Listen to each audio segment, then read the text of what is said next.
All right. So now we're getting to the core of the course. What is SQL? And there may be a lot of questions surrounding what SQL is. Well, SQL is a language that we will be using to talk to our databases.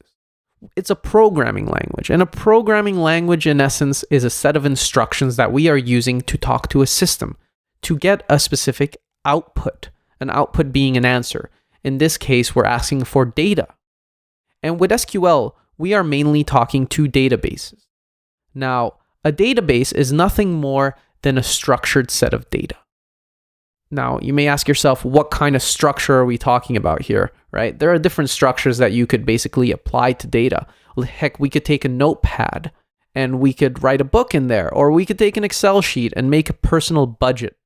And all of these ways of storing data are your own structure, right? Like you determine in a notepad, this is my headline, this is my body, this is my paragraph. In an Excel sheet, you can say, these are my columns, these are my rows. This is how I'm going to put the data in here. But when we go off to database country, we're looking at these huge companies like Amazon and Microsoft and all of these big corporations that are basically helping out millions and millions and millions of people.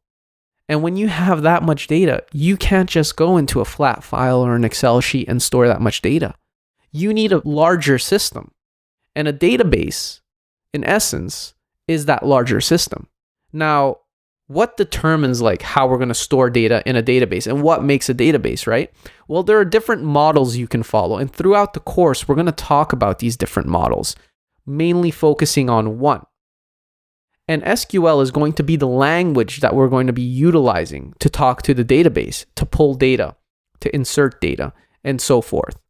And when we use SQL, we are going to be writing statements. Statements being instructions that we're going to give to the database to give us back data.